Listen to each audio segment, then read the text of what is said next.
Marty's already introduced what we're doing. This is Skinny, and it was not quite a year ago that the Union City Society for Historical Preservation had a ghost tour here in the cemetery, and in the lead up to it, Cheryl Proctor asked if I'd play the part of Austin Bullock. And my first question was, who? And Cheryl replied, you know, Skinny Bullock. Well, the light came on for me then, and I said yes if she'd help with the biographical information. She wrote that up, and then with the help of many people in town, Donna and I gathered many good stories about Skinny over the next several months. When we did the tour last year, several people who remembered Skinny offered up stories of their own or added details to the ones that I'd told. After the tour, my Donna reflected to me and some of our friends that it was too bad that Skinny was in an unmarked grave. She and Ross Toole suggested that perhaps a fieldstone with a plaque might be nice. All agreed a willingness to chip in, so I took the idea to Cheryl, and she agreed to take the idea to SHP. SHP raised some money, and I was tasked with finding a fieldstone. The one I picked out is, in my opinion, perfect. It's an aggregate of several minerals, and its roughness and lack of polish and its rugged beauty reflect my understanding of who Skinny was. I got the stone early this spring from Marcia and Marv Carmen's farm, got it home and cleaned up and gave the dimensions to SHP and awaited further instructions. Last week I got a call, and apparently that according to the township rules, the size of the foundation required for the stone I got was larger than Skinny's lot would allow. In any event, a decision was made to proceed with the ceremony today with this concrete marker with a follow-up appeal to the township, which has been made and declined, which is all right. Or failing that, perhaps we can find another stone that's appropriate. I don't think Skinny would much care if his marker is a fieldstone or the modest marker that we've accomplished.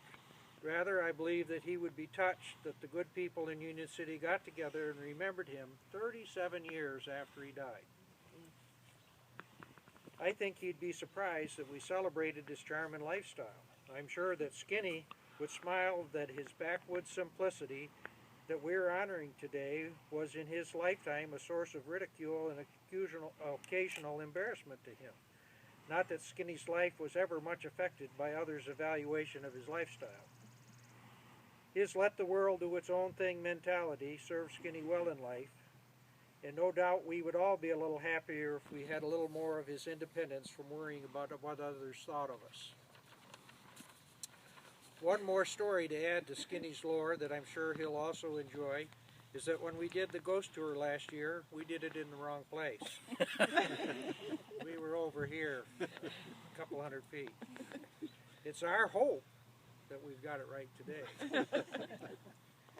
Before I open up our dedication to thoughts from anyone here who has a memory of Skinny that you would care to share and that we would all very much like to hear, I'd like to say that I'm proud to be a part of this community that takes time to remember a fellow like Skinny in a positive light. His life added bright colors to the fabric of experience that living in Union City weaves. We are so lucky to have good people that serve the community by serving on committees like the Society for Historic Preservation, the Alumni Association, the Village and Township Councils, the Garden Club, people who take time to coach our intramural sports teams, the organizers for the Memorial Day events, the editor of our local paper, who in my opinion is doing a fantastic job, the best job that's been done in years. Thank you. And many other individuals and groups that fix our parks and make living in Union City a wonderful experience. One other one that I think we ought to take note of since they're here today, Marv and Marcia Carmen were another outstanding community members that spearheaded the idea and the fundraising for the library. Without their effort, it wouldn't have happened. So we just should all be proud of all of this.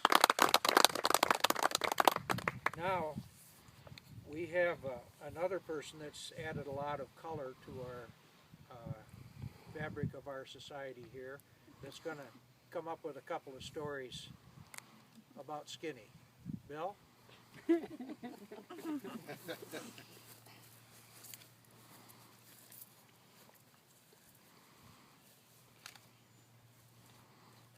my house on Ellen Street, which was across the street from where John lives.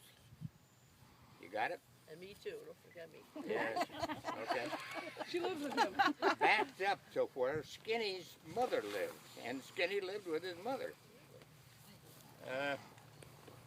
And they had this lot with a house on it and a barn.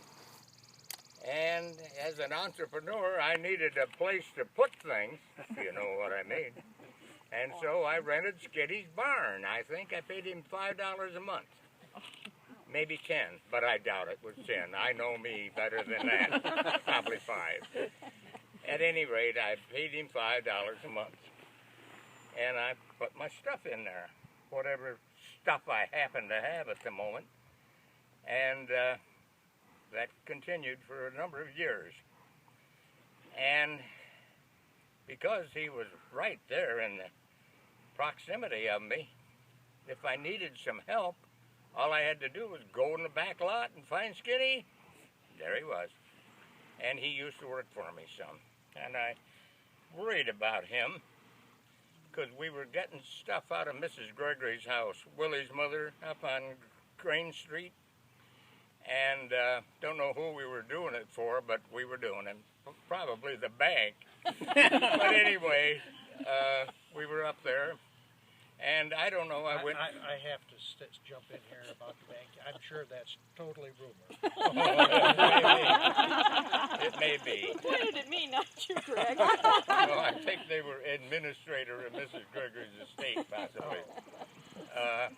But there was a fellow at the bank named Johnson, Prosper. Yeah. And he used to have me do odd jobs for him. Okay. But anyway, we were working up there, and all of a sudden Skinny came up missing.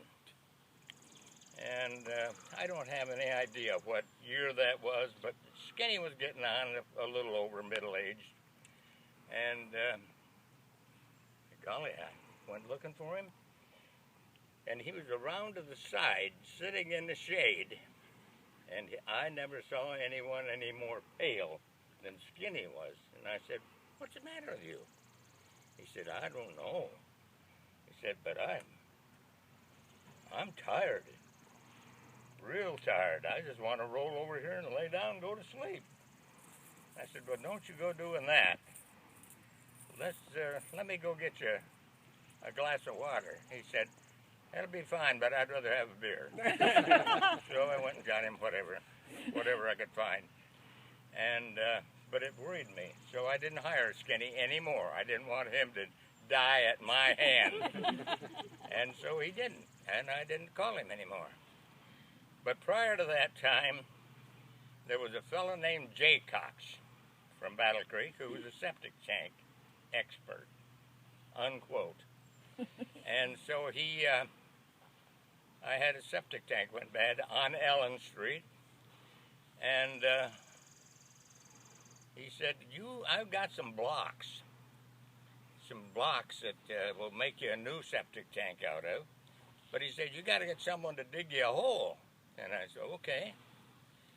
So I went over and back, and there was Skinny. And, oh no, I'm getting ahead of my story. So I went down the road to the end of the street, end of Ellen Street, where Mavises lived. Do all of you remember Ugg and Chug? Yep. Well, Ugg was home. So I said, Ugg, why don't you come dig a hole for me? He'd done work for me before, little jobs. And he said, okay, Bill, I'll be glad to do that. And I got to tell you another little story about Ugg. He brought his wagon into Estill, ran the yeah, but what was the he was Standard? Car dealership? Car dealership. Yeah, Howard was, but Yeah. Oh, Chivy. Service manager? Service manager. Oh. And so I was with Ugg for some reason. And we went in there, and I said, Estill, Ugg's got a problem with this wagon here. you want to mess with it, or you got somebody that will? And he said, yeah. He said, I'll get Jerry on it, Jerry Keever. And he said, we'll fix that wagon for you, Lloyd. That was his real name. So he fixed it. And then he came back and messed with it a little bit. Maybe I should call him Lloyd, but whatever. Anyway, it ended up, he was so happy with his wagon, and it had been oiled up and whatever Jerry had done to it. And he said, Jerry, I don't know how you are with cars, but you sure do know your wagon. I thought that's a lie we're going to bust up. We almost did. Maybe we did. But anyway, so I need this hole dug for a new septic tank. And so I got a hold of Skinny. And I got a hold of Ugg first. And I said, Lloyd, I got a hole I want dug. And I said, you got a shovel? He said, no, but you got one, Bill. So I said, yeah, I have. So we came down. It was probably 9, 10 o'clock in the morning. And I came home for lunch. And my wife said, I don't know. I asked her where Lloyd went, and she said, I don't know. She said, he left quite a while ago. Said he didn't work very long. I hope you're not paying him by the hour, because he isn't going to get much if he is. I said, well, I'll go down and see him. So I had lunch, and I went on down, and he said, well, he said I'd left a while ago. And he had taken the sod off in the backyard, and that was about it, off that area that I'd showed him. And he said, I got so deep there, I was afraid it was going to cave in on me, so I quit. So I came home again and got a hold of Skinny, and I said, Skinny, I need a hole dug in my backyard. I need a new septic tank. Well, he said, I'll do her, Bill. So I showed him where Lloyd had kind of started, and he said, I know what you need. So I went on back to the office and did what I did, and I came home in the afternoon, probably 5 o'clock, and around this hole, and there was a hole, he had dug a hole, and there was, around the hole there was about that much dirt, about that deep, and more coming up all the time. And I said, and it was all the way around this hole. And I said, Skinny, what are you doing down there? And he said, well, I'm waiting